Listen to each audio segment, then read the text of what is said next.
Ya, vamos a otras noticias. Una intensa jornada electoral se vivió en nuestro país este día domingo, todo esto en el marco de la segunda vuelta de gobernadores. Y tras los comicios, el oficialismo logró quedarse con 10 de las 16 gobernaciones a lo largo del territorio nacional, incluyendo apoyos a candidatos independientes como Claudio Rego y también a René Zafirio, por ejemplo, en la Araucanía, mientras que la oposición se quedó con 6. Vamos a analizar en detalle los resultados de esta segunda vuelta de gobernadores. Tomamos para esto contacto con José Villacaba, jefe de vinculación con el medio y comunicaciones de la Facultad de Gobierno de la Universidad de Chile. Muchísimas gracias, José, por estar con nosotros y bienvenido. Buenos días. ¿Qué tal? Buenos días, Carla. A ver, ¿cuál sería el titular para ti de estas elecciones? ¿Quién es el gran ganador? ¿Quién es el gran derrotado? Tanto por sector político como figuras. Uno pensaría que uno de los grandes ganadores es Claudio Rego, que lo hemos visto, a esta hora se está reuniendo con el presidente, y a nivel de sector político, ahí me gustaría que tú pudieras decirnos.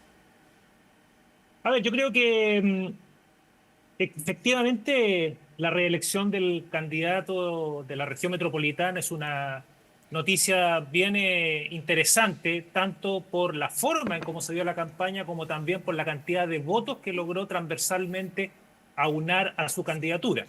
En términos de coaliciones, claramente el punto de comparación distorsiona, porque el año 2021, cuando recién se estrenó la figura del gobernador regional electo, estábamos en un minuto pandémico, estábamos todavía con algunas restricciones y por lo tanto además había un voto que era voluntario.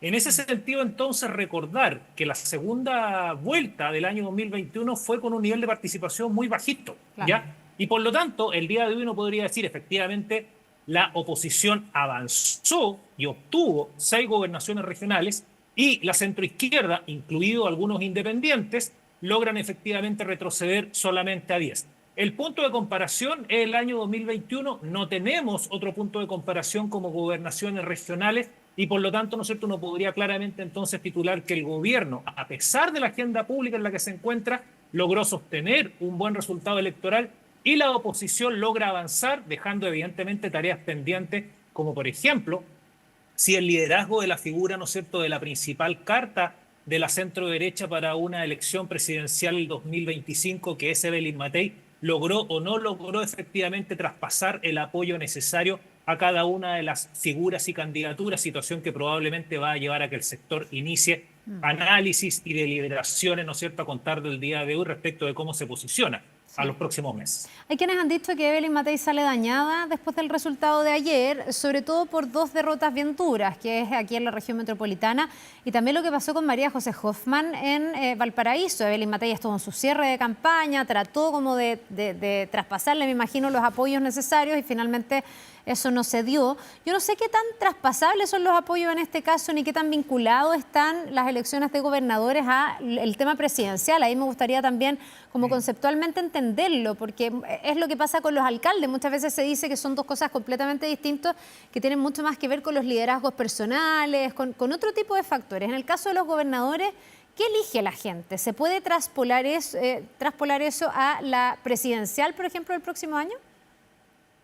No, para nada, porque estas son elecciones que se denominan en la literatura de carácter territorial. La figura del gobernador, alcalde, concejal y consejero responden a una concepción un poquito más, ¿no es cierto?, cercana a la comunidad, no tiene esta impronta como la de legislatura nacional o la presidencial. Ahora, hay 2 acontecimientos interesantes si uno saca una fotografía, tanto lo que ocurrió en la primera vuelta como en la segunda vuelta de gobernadores, es que ocurre un fenómeno muy similar al ámbito municipal. Los grandes ganadores son aquellos que efectivamente se declararon independientes. De las 16 gobernaciones regionales, 9 quedaron en manos independientes. Eso llama la atención respecto de o la debilidad del sistema de partido de no poder, ¿no es cierto?, mantener como figuras protagónicas y militantes a candidatos que van a reelección, o derechamente estamos hablando, ¿no es cierto?, de figuras que probablemente van a tener algún germen de liderazgo que ojalá no se transforme en caudillismo que luego termine cooptando incluso a las instituciones de partido. Respecto de la segunda situación que también llama la atención en esta segunda vuelta es lo que tú mencionas, ¿no? Si eventualmente quiénes son los grandes líderes de ambos sectores que han aparecido beneficiados o derrotados. Yo tengo la impresión que acá se rebaraja completamente el naipe. Acá hay una centroizquierda que termina precisamente, ¿no es cierto?, en población gobernada, quedándose prácticamente con más de 4,5 millones, ¿no es cierto?, de habitantes del territorio nacional bajo sus liderazgos, y la centroderecha termina, ¿no es cierto?, con poco menos, ¿no es cierto?, de 1,8 millones aproximadamente. ¿Eso es efectivamente predictor de lo que va a ocurrir en el 2025? Para nada. Esto lo que está hablando es que son fenómenos políticos totalmente abiertos y la elección territorial no se puede extrapolar a la elección efectivamente nacional, que seguramente en los próximos meses vamos a comenzar a observar discursos, propuestas y sobre todo liderazgo de los partidos políticos para ir colocando en la pole position, seguramente a contar del mes de marzo del próximo año, ya figuras para eventualmente disputar internas y primarias en cada uno de los conglomerados. Ya, ahora, volviendo a la pregunta inicial, ¿tú crees que Evelyn Matei paga algún costo por, a ver, yo no sé si un mal desempeño, porque efectivamente la derecha avanza, y lo decíamos, en el fondo le quedaba solo avanzar. Evelyn Matei podría estar contenta porque los republicanos se quedan en el camino. Ayer sus dos candidatos a gobernadores no ganan y eso también era importante de saber porque obviamente se ha producido una tirantez con los republicanos que le aparecieron más a la derecha a los partidos tradicionales de Chile Vamos. Pero claro, también con 2 y hasta 3, diría yo, si sumamos la Araucanía, derrotas súper relevantes para la centroderecha, para la derecha tradicional. ¿Tú crees que Evelyn Matei paga el costo de eso o no se le traspasa directamente a ella la responsabilidad? No, yo creo que acá, más que la candidatura o no de Evelyn Matei como una figura presidencial, sin lugar a dudas, la centro derecha va a tener que hacer un análisis. Todo el mundo hablaba antes de esta elección territorial que incluyó la primera vuelta a ser ni más ni menos, ¿no es cierto?, que el republicano. Bueno, observamos que efectivamente el republicano no termina teniendo un buen desempeño a nivel regional. Incluso RN y la UDI, los partidos más tradicionales del sector, terminan por afianzar su liderazgo, ¿no es cierto?, en varias regiones del país. Yo creo que es una tarea pendiente, yo creo que la situación todavía de ambos conglomerados está totalmente abierta. El desafío para la centroizquierda seguramente es entender que juntos son mucho más que divididos y ahí hay un problema de gobernabilidad importante en las coaliciones. Y en el caso de la centroderecha es efectivamente saber cómo van a convivir desde republicanos, eventualmente, ¿no es cierto?, el Partido Social Cristiano, seguramente otras expresiones más con los grandes y tradicionales, ¿no es cierto?, estructuras partidarias como RN y la UDI. Insisto nuevamente, Carla, creo que vienen semanas y meses de hartas definiciones donde la situación presidencial, a diferencia de otros procesos anteriores, a prácticamente un año, está completa y totalmente abierta a favor de, efectivamente, la incertidumbre y los resultados que se generaron el día de ayer para ambas fuerzas políticas. ¿Ves tú que Claudio Rego se convierte en el liderazgo más potente de las fuerzas de izquierda? Y voy a hablar así en abstracto, de las fuerzas de izquierda, porque en realidad fueron distintas fuerzas de distintas sensibilidades que se sumaron a una campaña que se definió como independiente, pero como transversal. Él mismo ayer decía que la transversalidad de su campaña ha sido motivo de disputa, digamos, porque algunos dicen no, que se da demasiadas vueltas, que no se define, y él ha dicho aquí ninguna mano sobra, y en el fondo estoy dispuesto a trabajar con todos, de todos los sectores políticos. Para ti, Claudio Orrego, ¿queda aspectado como carta presidencial? O sea, no es que uno tenga la percepción o no, los datos lo confirman. Una figura con prácticamente 2,5 millones de votos a su haber se transforma irremediablemente en una gran carta para cualquier tipo de aventura, sea electoral, programática o de carácter política.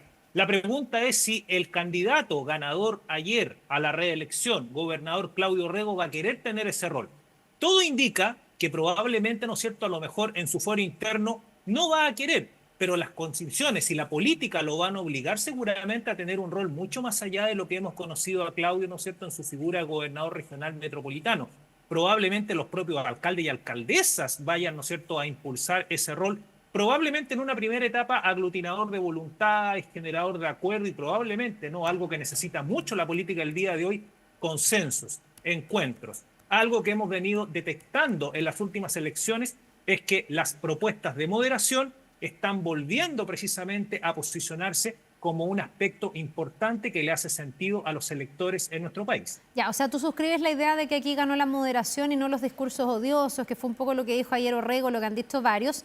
Pensando también en la forma, a mí me pareció bien inédito y llamativa la forma en que Chile Vamos enfrentó la derrota de Francisco Rego, porque lo que pasa generalmente es que se desarma el escenario, se va cada uno para su casa, pero ayer le hicieron un gran homenaje a Francisco Rego, dando cuenta de que el tipo de liderazgo, la persona, era algo necesario para el sector, y algunos dicen, ojo, porque hasta hace poco era un perfecto desconocido, cosechó más de 2 millones de votos, o sea, realmente es una cifra muy grande.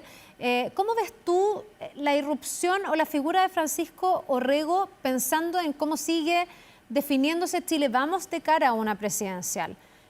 Ellos aquilatarán que aquí la moderación ganó y que un Francisco Orrego tiene un tono disonante con eso, ¿o será que defienden también ese tipo de liderazgo y van a optar por ser así, más frontales y seguir en la lógica de la batalla cultural? Porque ayer dio la impresión de que le dieron todo el espaldarazo a Francisco Orrego.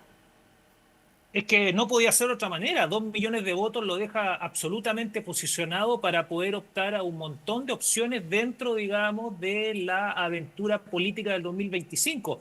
Puede ser una carta para distintos tipos de roles. En ese sentido, lo que uno más o menos observa es que desde la candidatura de la centro derecha, la figura de Francisco, ¿no es cierto?, queda instalada, ¿no es cierto?, claramente para ligas mayores. Alguien por ahí, ¿no es cierto?, dijo, me parece haber leído al expresidente, ¿no es cierto?, de Renovación Nacional, que ya lo estaba planteando como una carta para una eventual primaria. Carlos Y me Larraín. parece que tiene, claro, y me parece que tiene todo el derecho un partido político de decir, mira, mi candidato, aun cuando haya perdido, optó, ¿no es cierto?, y logró 2 millones de votos. Ya se lo quisiera cualquier candidato presidencial en una primaria, tener ese nivel efectivamente de adhesión. Luego, ¿cuál es la reflexión más de fondo, Carla? No podemos o no esperaríamos que los partidos políticos estén permanentemente llevando al ruedo a candidatos, como tú bien mencionabas, que hace 4 meses atrás no tenían una trayectoria, no había una visibilidad y que probablemente, ¿no es cierto?, más bien desde las redes sociales, los medios digitales, comienzan a capturar el interés de la gente. La política no puede, y sobre todo la política partidaria, seguir apostando por experimentos o situaciones que eventualmente, ¿no es cierto?, pueden significar el día de mañana incluso algún tipo de riesgo también para el propio sistema político democrático. Esa es la reflexión más de fondo. ¿Qué capacidad van a tener los partidos? Puede ser Francisco el día de hoy, puede ser cualquier candidato el día de mañana, de construir propuestas programáticas que se encarnarán en una figura y no al revés, no la figura a colocar. ¿Cuál es Claro. efectivamente la propuesta programática, el énfasis o fundamentalmente, ¿no es cierto?, el objetivo que se quiera plantear? Creo que ahí hay un desafío tremendamente importante, reitero, para la gobernabilidad de lo que viene el sistema político del país los próximos años. Ya, ahora, debe ser bien difícil dar con la ecuación, porque si Francisco Rego es un aparecido, creo que se entienda de buena manera, no estoy siendo denostativa con esto, pero alguien que no aparecía, que no estaba en la política, que no tiene una trayectoria política y en el fondo le va bien y tiene un buen desempeño, el caso contrario probablemente es el de María José Hoffmann, que es una figura muy reconocida, muy inscrita en la UDI. Yo creo que ahí obviamente hay un tema de la presencia de uno de los partidos más importantes de Chile Vamos. Ella no podría haber ido como independiente nunca en la vida porque todos sabemos y la conocemos y siempre ha militado y es parte de la directiva de la UDI, pero tiene una derrota José, que es bien dolorosa, que es bien dura. Se presumía que podía ganar el gobernador Mundaca, pero ayer fue una paliza de Mundaca sobre María José Hoffmann. ¿Cuáles son las claves ahí para entender por qué alguien que está tan inscrito en Chile Vamos, en la política tradicional, que tiene años de experiencia, etcétera, tiene tan mal resultado electoral? Porque los proyectos políticos tienen que ser colectivos, Carla. El problema de la candidatura de segunda vuelta de la centro derecha es que en primera vuelta generó mucha animadversión. Candidatos de su propio sector que no estuvieron disponibles precisamente para poder reconocer su figura, instalarse probablemente, ¿no es cierto?, en alguna condición fuera del conglomerado, y en la segunda vuelta ese apoyo recíproco no se materializó. Pero además hay un antecedente ciudadano que también es importante. Recordemos que la candidata fue exdiputada, ¿no es cierto?, en varias comunas de la zona sur de la región, fundamentalmente San Antonio de alrededores, y tampoco tuvo, ¿no es cierto?, un desempeño destacado. Todos los datos indican que efectivamente, ¿no es cierto?, perdió en las comunas de la región. Y por lo tanto, no es solamente un análisis a la figura de la candidata, es también qué es lo que hizo mal el sector para poder llegar con una adecuada plantilla.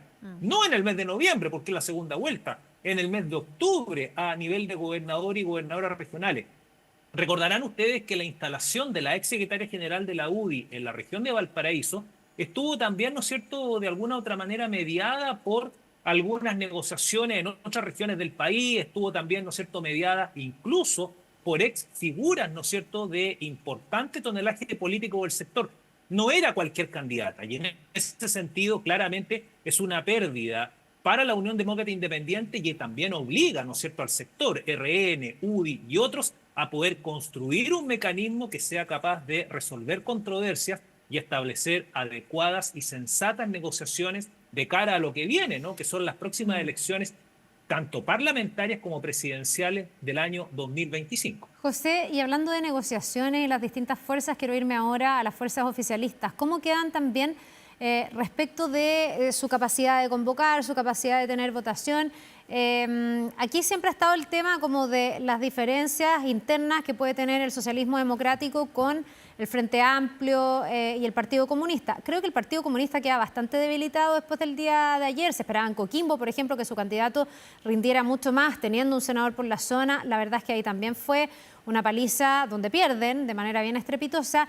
Ya tenían la derrota de Iracy Hasler en las municipales. Me da la impresión de que queda más debilitado el Partido Comunista, electoralmente estoy hablando, y no sé cómo queda la pugna permanente que hay entre el socialismo democrático y el Frente Amplio, pensando en que aquí sí que no hay una carta como Evelyn Matei, que ya pareciera ser la primera carta de Chile Vamos muy clara. Aquí todavía no sabemos quién va a ser, estamos especulando con Orrego, que hay que ver si tiene o no la disponibilidad. Algunos hablan de Bodanovich, que ha dicho que no, entonces está mucho más desordenado en términos de liderazgos, ¿no?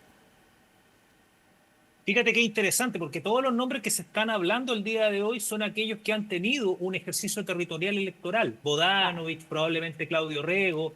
Eso de alguna u otra manera es sintomático de lo que hemos estado observando en la política chilena, ¿no?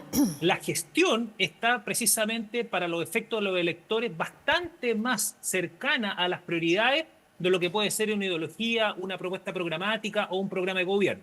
Dicho lo anterior, creo que el gran desafío de la centroizquierda es poder aunar también un sistema de resolución de conflictos y mecanismos para poder construir una elección primaria presidencial, por ejemplo, y luego todos y todas quedar detrás de un candidato.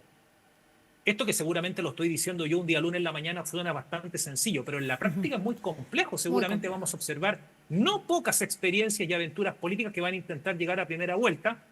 Y el problema principal es que en una primera vuelta, no necesariamente en 30 días, en una segunda vuelta se logran volcar todos los apoyos recíprocos. Uno esperaría que esa primera vuelta fuese la elección primaria más o menos por ahí a mitad del año 2025, cosa de dejar un espacio de tiempo de la centroizquierda 4, 5, 6 meses para poder efectivamente calmar un poco los ánimos y luego, ¿no es cierto?, ponerse a trabajar en pos de algún proyecto o programa. Sin embargo, reitero, lo que uno ha ido observando, sobre todo con el desarrollo de las últimas elecciones, es más bien una moderación de lo que había sido inicialmente a Prueba de Dignidad, hoy representado fundamentalmente en el Frente Amplio y el Partido Comunista. ¿Quién se hubiese imaginado, por ejemplo, hace 3 o 4 años atrás, el que varios alcaldes y alcaldesas, varios de ellos figuras protagónicas de lo que en su minuto, ¿no es cierto?, fueron los partidos fundadores del movimiento que lleva al actual presidente de la Moneda, estuviesen vitoreando el triunfo de Claudio Orrego, que no es ni más ni menos que una ex figura muy importante ligada a un sector político en la democracia cristiana? Me refiero, ¿no es cierto?, a la figura de los príncipes, que probablemente para algunos y algunas es la encarnación de los famosos 30 años. Bueno, en política ayer quedó absolutamente demostrado que el pasado es pasado y el presente y el futuro se va construyendo en virtud de cuáles son los intereses que se van observando, ¿no es cierto?, y se va materializando elección tras elección. Bien, pues José Villacaba, jefe de vinculación con el medio y comunicaciones de la Facultad de Gobierno de la Universidad de Chile. Muchas gracias por este análisis. Seguirá habiendo más análisis, me imagino, porque hay harto paño que cortar. Que te vaya muy bien, que tengas un buen día. Muchas gracias, Carla. A ti también. Hasta luego. Nos vemos. Vamos a la pausa. Son las 9 de la mañana con 3 minutos. Volvemos de inmediato con todas las noticias.